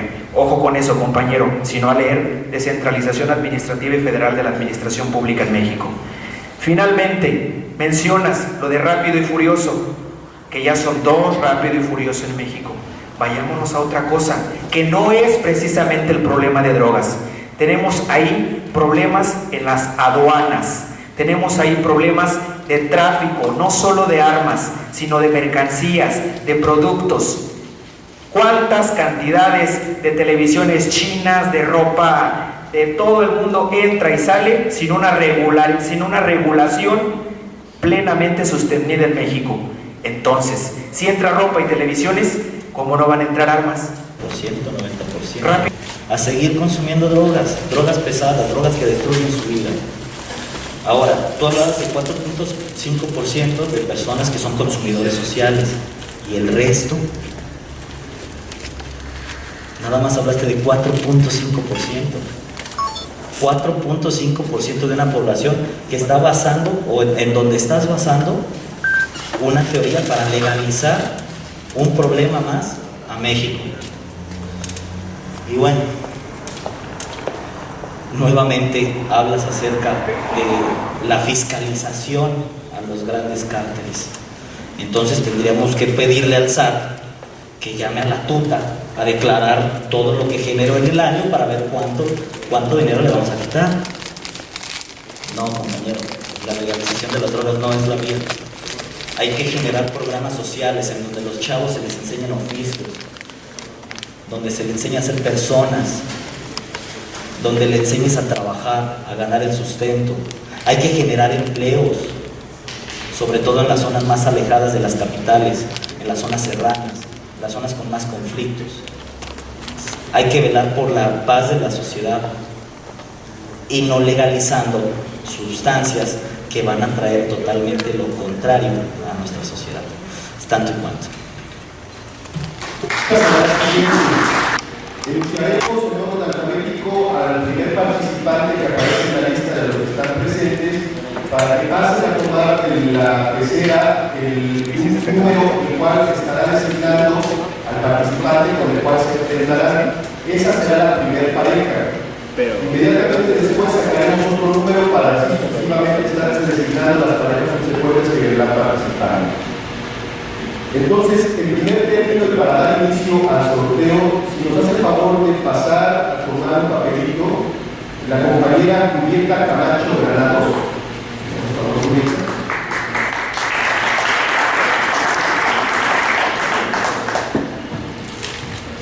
Ella como representante número 1 y participará contra el número 2, que es José de Jesús Carrillo Martínez. Esta será la primera pareja a contender en este primer debate. Ahorita nada más tomamos nota, hacemos el sorteo de todos los participantes, pero que ya pasa nada. Sacamos un papelito para decidir quién sería el segundo.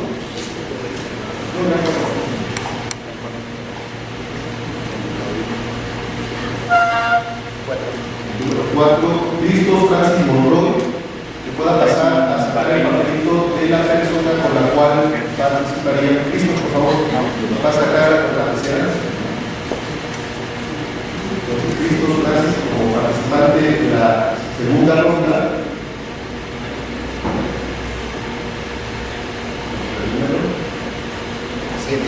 Con el número 7 que corresponde a Ángel de Jesús Herrera Águila, será la pareja número 2.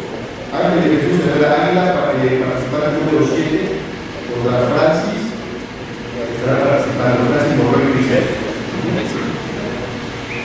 Muy bien. Sacamos la tercera pareja.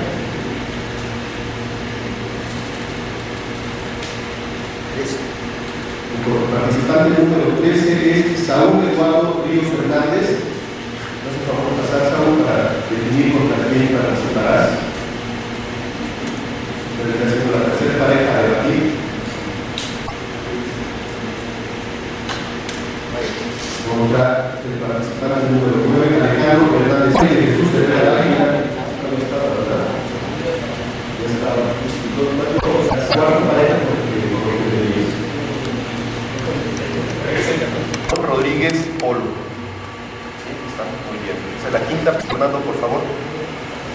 Como pareja número 7 en el turno 6. Digamos, aunque por descarte podemos reconocer la última pareja, pero para que todos podamos ubicarla, hacemos el 15. Ya había pasado. Bien, son 15 temas los cuales se estarán sorteando en la pecera y en... Séptimo tema, el acceso al Internet como derecho humano garantiza mayores oportunidades o son símbolo de esperanza de resultados. De gobierno y vienen siendo esos los 15 temas que se debatirán. Ahora, para dar inicio, ¿es la alternativa?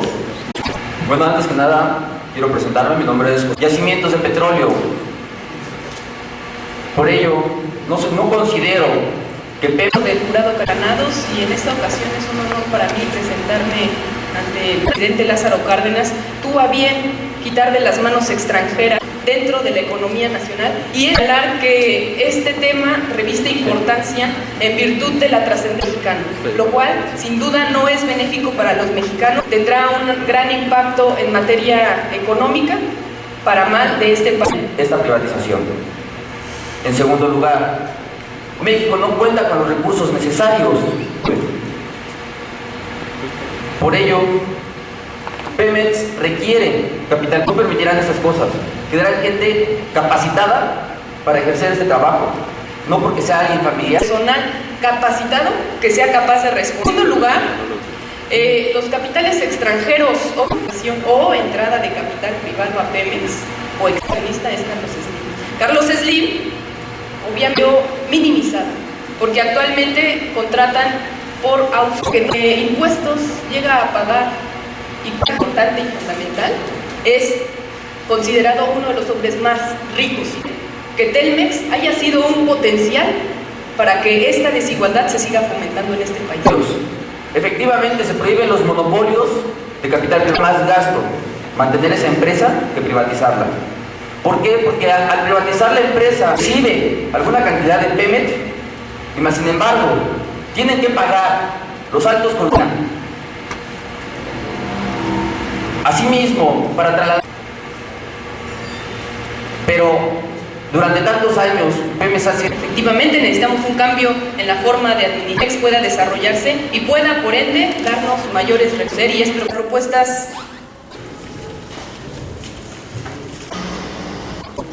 El derecho a Japón, que ocupa el 76. Y de actualidad es hablar de...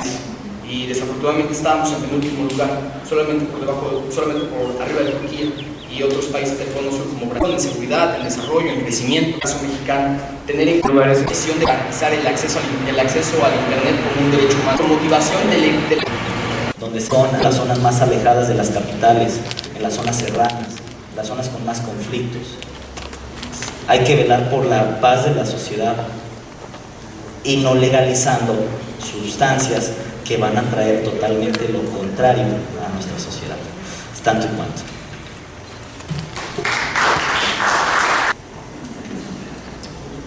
El tema es, ¿los institutos electorales son órganos realmente ciudadanos?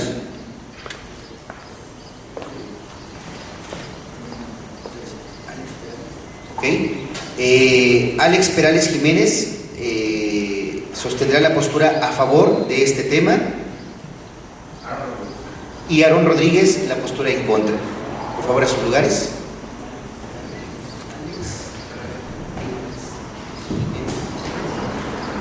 ¿A favor?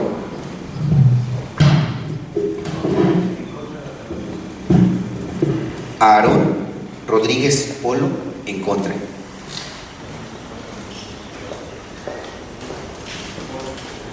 Polo. Cuando les marquen el semáforo verde, pueden iniciar. Inicia siempre la postura a favor. Buenas tardes, jurado y compañeros debatientes y público en general. Mi nombre es Alex Perales Jiménez, estudio aquí en la Universidad Autónoma de Querétaro, Facultad de Contaduría y Administración. Bueno, órganos electorales representan realmente a los ciudadanos que están conformados por ellos. Sí, ¿por qué? Porque sirven para nosotros, es un instituto que se creó para nosotros, para poder ejercer nuestro derecho democrático y electoral, y es un organismo imparcial, sirve como representante de nosotros. Bueno, comienzo con eso, una breve introducción de que sí nos representan. Le cedo la palabra a mi sobrino.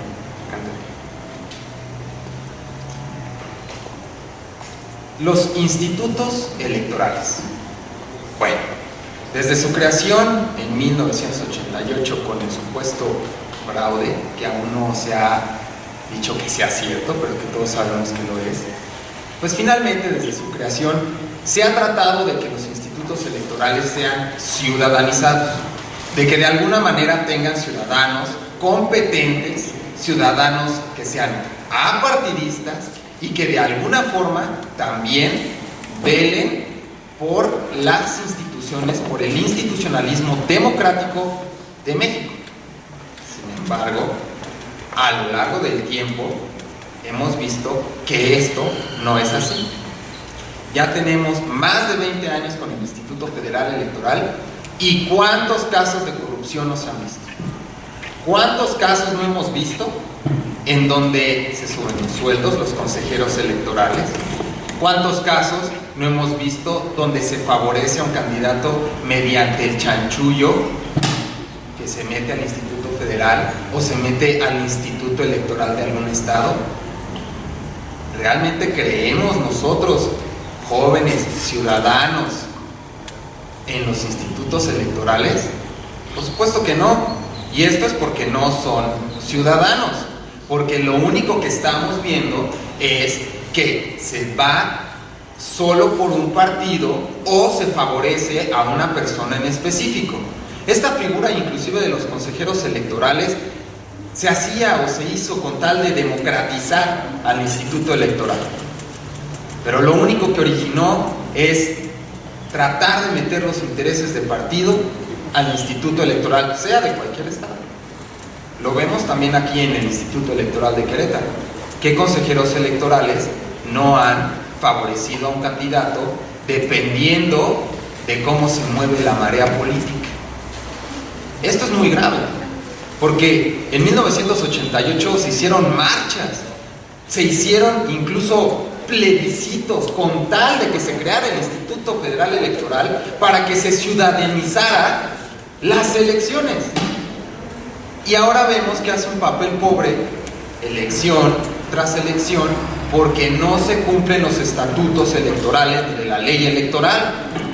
¿Cuántas veces no hemos visto que se impugnan elecciones porque siempre hay rupturas legales cuando se hace en el primer sábado, en el primer domingo de julio de cada 3 años o de cada 6 años, se rompen las reglas y las normas de la ley electoral? Si realmente fueran un instituto ciudadanizado, yo estoy seguro que estaríamos completamente conformes con el trabajo, inclusive harían un buen papel. Pero por lo mismo de que en México los propios ciudadanos no están acostumbrados a tener participación ciudadana, pues lo dejan, al ahí se va, y dejan que políticos de poca monta se metan al instituto electoral y entonces hagan de las suyas. Bien. Bueno. El IFE es realmente un instituto electoral. Desde el procedimiento de los capacitadores y los ciudadanos que son elegidos como representantes de Castilla, te puedo garantizar 100% que son ciudadanos que están enteramente comprometidos y que se hacen responsables de todo el proceso electoral. Lo digo porque lo he vivido, me ha tocado estar en estos procesos. Sin embargo, ocurre algo que desgraciadamente ocurre en toda entidad, ya sea federal, pública o privada, que por culpa de unos cuantos que generalmente están en altos puestos, en altos mandos, se manche el nombre y la imagen de un instituto, o de un instituto en este caso.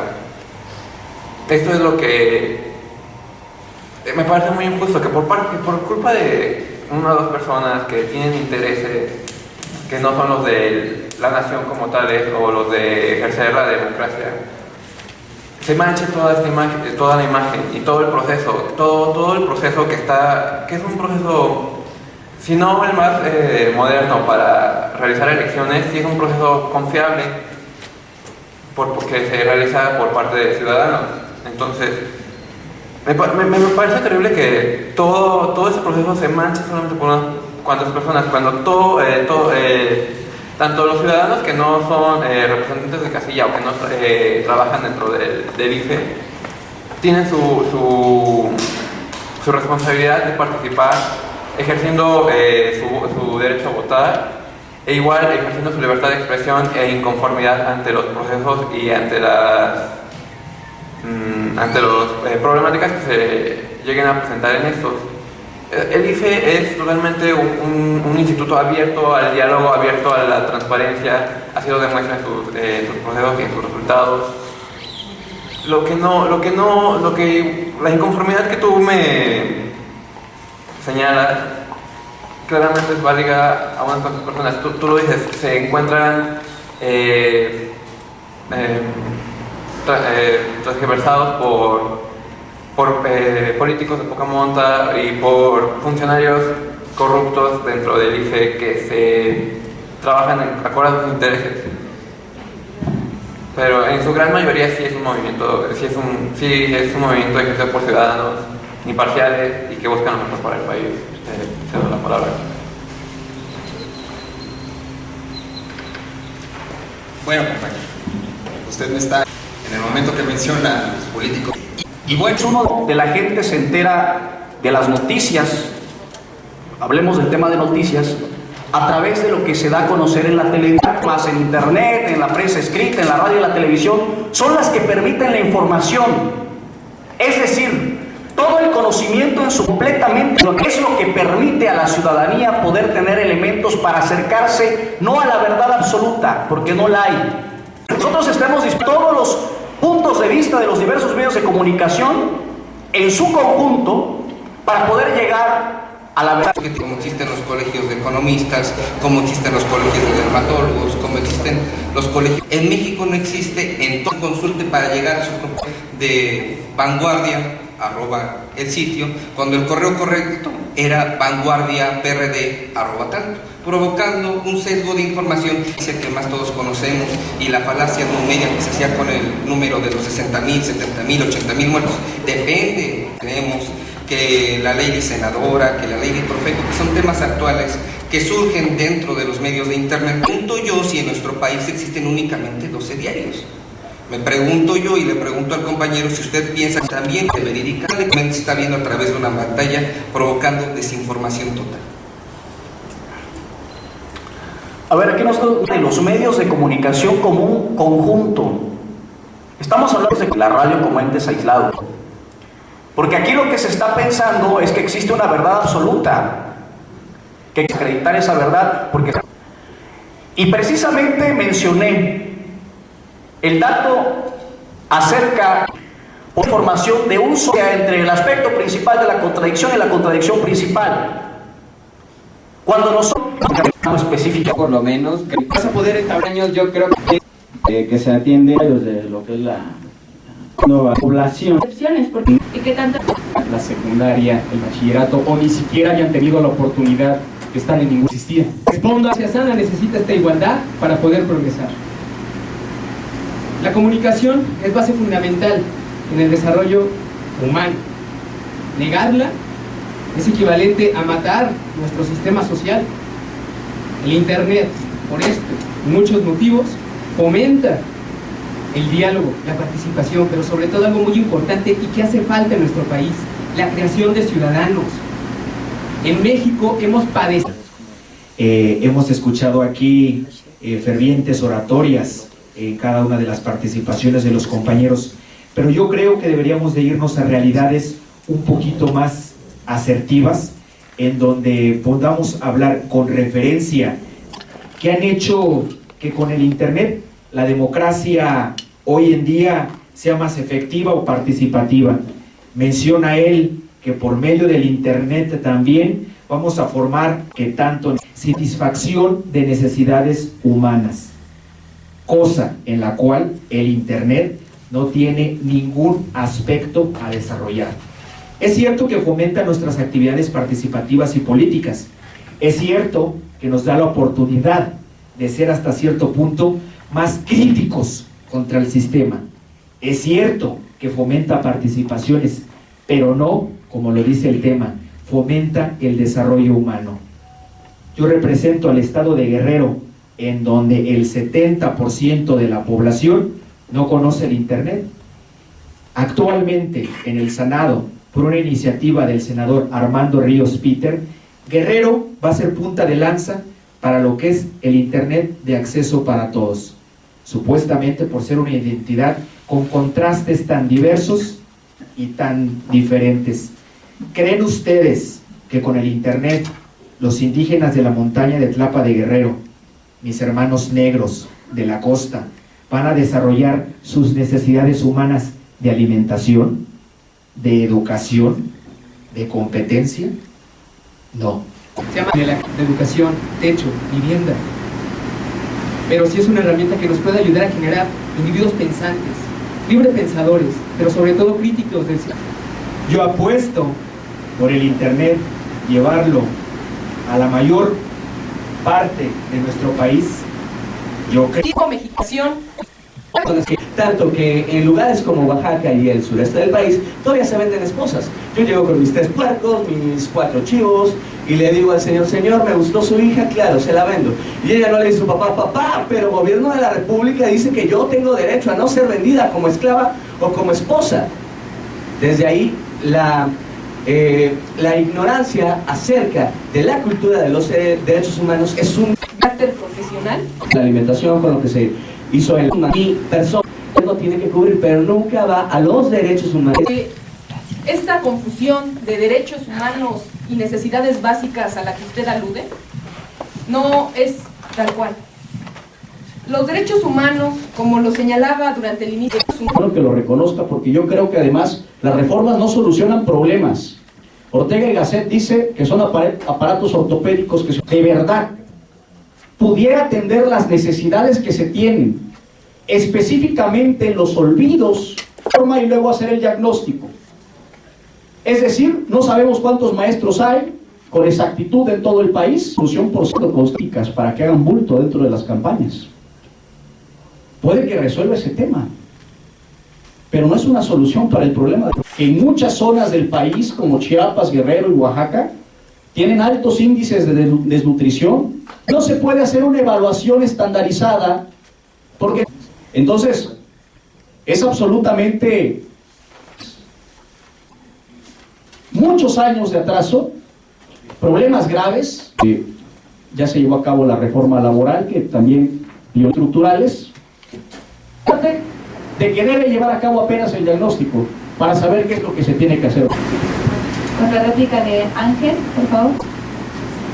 De manera clara, que si bien esta reforma educativa tiene que venir acompañada de distintas reformas también estructurales para el bien común a algunos maestros con esta evaluación, por lo que entendí, yo pienso desde mi particular punto de vista y postura en el centro del país, pero considero que esta reforma hoy trata de solucionar ese problema en materia educativa, arrebatarle de las manos a quien había lucrado por tanto un poco, porque yo pienso que la educación en todos los sentidos y en esta reforma educativa es el tema primordial, y entre los países que se consideran democráticos tienen la educación en uno de los primeros importantes. No tan malo está el sistema educativo que no los maestros han tomado en defensa de sus pseudoderechos como trabajadores, derechos humanos a aceptar cuando las cosas se tratan de hacer bien.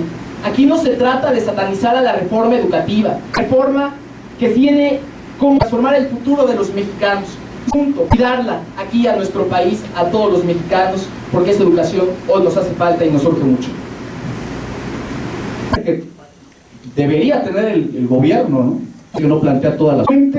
Los puntos que olvida la reforma educativa y que se tienen que el mismo número o el mismo porcentaje de ciudadanos surcoreanos en educación en la prueba PISA, sino que además tiene matriculado el 50% de su población en educación superior. Es entonces que debe también plantearse para la superior y en educación superior cuál es una constante dialéctica entre los diversos partidos, pero se tiene también que permitir que los educadores, que los expertos y de acuerdos para ver qué gano yo con lo que puedan aportar los maestros tenemos en México, permitir enriquecer